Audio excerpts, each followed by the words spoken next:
अमेरिकी राष्ट्रपति Joe Biden आज पोलैंड जाएंगे। पोलैंड के राष्ट्रपति एंड्रेस डूडा से मुलाकात होगी जो बाइडेन की। रूस यूक्रेन वॉर के बीच दोनों के बीच में काफी अहम बैठक। जंग के 1 साल पूरे होने पर आगे की स्ट्रेटेजी पर बात होने वाली। 22 फरवरी तक यूरोप में रहेंगे जो बाइडेन।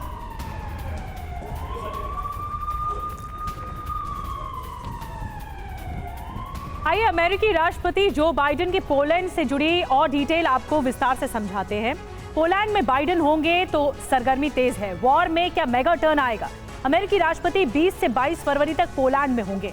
बाइडेन पोलैंड के राष्ट्रपति और प्रधानमंत्री से मिलेंगे। पोलैंड में ही कई पूर्वी यूरोपीय सहयोगियों से भी उनकी मुलाकात होगी। पोलैंड के प्रधानमंत्री का बयान भी आ चुका है। पोलैंड में यूएस के सैनिकों की संख्या बढ़ाने पर बात होगी। पोलैंड में ज्यादा यूएस फोर्स और उनकी स्थायी तैनाती की जरूरत है। पोलैंड में नए अमेरिकी पेट्रियट सिस्टम की तैनाती का फैसला अहम है। फ्रीडम ऐप से सीखकर क्या आप साबुन बनाते हैं? अगर ऐसा है तो आप अपने साबुनों को 1 करोड़ फ्रीडम ऐप के जो ग्राहक हैं उन्हें बिना किसी खर्चे के आप उसे बेच सकते हैं। पोलैंड को अमेरिकी सुरक्षा, इस पर बात करते हैं। पोलैंड में इस वक्त करीब 11,000 अमेरिकी सैनिक तैनात हैं। फिलहाल अमेरिकी सैनिकों की तैनाती रोटेशन के आधार पर हो रही है। तो ये बड़ी बात है कि पोलैंड में बाइडेन की मौजूदगी कई बड़े संकेत की तरफ इशारा कर रही है।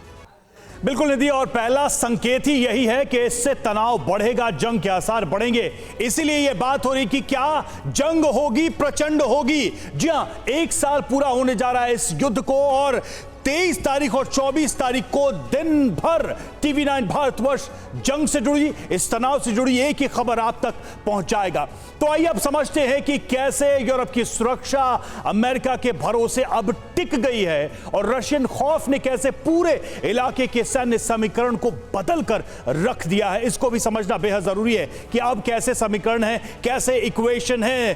तो पोलैंड में यूएस आर्मी हेडक्वार्टर, ये सवाल उठ रहे हैं। जून 2022 में बाइडेन ने पोलैंड में स्थायी यूएस आर्मी हेडक्वार्टर बनाने की बात कही थी। यह पहला संकेत है बड़े युद्ध का और बाइडेन ने यह प्रस्ताव रूस के खतरे को देखते हुए रखा था, यानी कि पोलैंड में आर्मी का हेडक्वार्टर बनाया जाए ताकि रूस से निपटने में, त्वरित कार्रवाई करने में आसानी हो।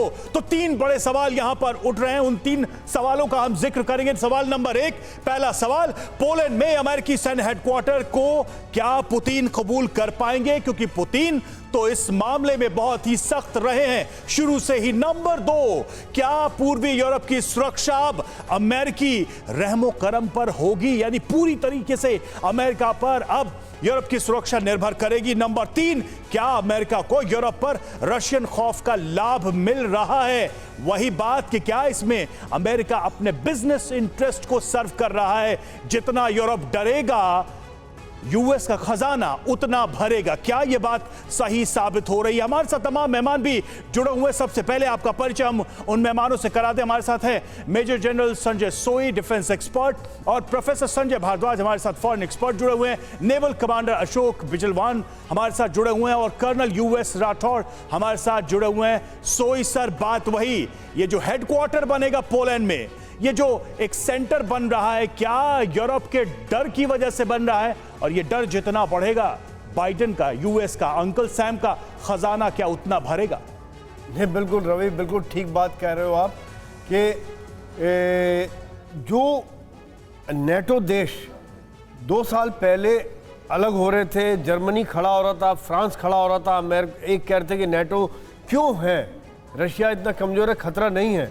आज वो अमेरिका ने वही एक बहुत बड़ा खतरा क्रिएट करके वहाँ पर आज पूरे नेटो देश खड़े हो गए, इकट्ठे हो गए। सबका डिफेंस बजट बढ़ चुका है, उनकी अपनी इकोनॉमिक हालत ख़राब है, लेकिन फिर भी ज़्यादा हथियार खरीदने पर मजबूर हैं। और जो अमेरिका के अंदर चाहे बाकी चीज़ों के शेयर्स डाउन हुए हो, चाहे नैस्डैक डाउन हुआ हो, चाहे बाकी डो जोन्स डाउन हुआ हो, लेकिन जो आर्म इंडस्ट्री वाले शेयर हैं, लॉकहीड मार्टिन हो या बाकी जो कंपनी है, उन सब के शेयर 11 से 22-23%। बिल्कुल, यानी कुल मिलाकर एक बात बड़ी नजर आती है प्रोफेसर संजय भारद्वाज की, एक तीर से कई शिकार किए गए। एक तो अमेरिका ने अपनी स्थिति मजबूत कर ली, दूसरी तरफ नाटो में जो एक गुटबाजी नजर आ रही थी उसको भी दूर करने की कोशिश की और अमेरिका का प्रभुत्व कम से कम यूरोप में बढ़ता हुआ हम देख रहे हैं इस जंग के मद्देनजर। क्या ये अमेरिका के लिए सबसे बड़ा प्लस पॉइंट है? देखिए, दो बातें हैं जो कोल्ड वार से अलग है। पहली बात कि जो ईस्ट यूरोपियन कंट्रीज हैं, यूएसएसआर के पार्ट थे, 1999 में चेक रिपब्लिक या पोलैंड, ये सब नाटो के मेंबर बने। अब जो पोलराइजेशन दिख रहा है, दो लेवल पे दिख रहा है। पहला कि जो authoritarian states versus liberal democracies के बीच में, जिसमें अमेरिका काफ़ी कुछ सक्सेसफुल रहा इनको मोबिलाइज करने में, अपने साथ रखने में। आज यूरोप इस मुद्दे पे कि ये ऑथोरिटेरियन स्टेट से खतरा है, तो वो पोलराइज करने में। दूसरा जो पोलराइजेशन, बड़ा पोलराइजेशन है और दुनिया को बहुत खतरनाक डायरेक्शन में ले जा रहा है कि आर्म्स का पोलराइजेशन हो रहा है। जो आर्म्स का पहले आइडियोलॉजिकल होता था, इकोनॉमिक हो रहा था पोस्ट कोल्ड वार में, अब आर्म्स का पोलराइजेशन हो रहा है। जिस तरीके से पोलैंड और बाकी जो ईस्ट यूरोपियन कंट्रीज एक्यूप्ट कर रहा है वेस्टर्न कंट्रीज, और जो जिस तरीके का सप्लाई हो रहा है, वो मुझे लगता नहीं है कि देखिए 24 फरवरी बिल्कुल। और संजय भारद्वाज सर, दूसरी तरफ हम देख भी रहे हैं कैसे रूस की तरफ ईरान या फिर चीन को लेकर जो अमेरिका दावा कर रहा है कि उसकी तरफ से भी बड़ा जो हथियारों का जखीरा है वो पहुंचाने की कोशिशें हो रही है। फ्रीडम ऐप से सीखकर क्या आप साबुन बनाते हैं? अगर ऐसा है तो आप अपने साबुनों को 1 करोड़ फ्रीडम ऐप के जो ग्राहक हैं उन्हें बिना किसी खर्चे के आप उसे बेच सकते हैं।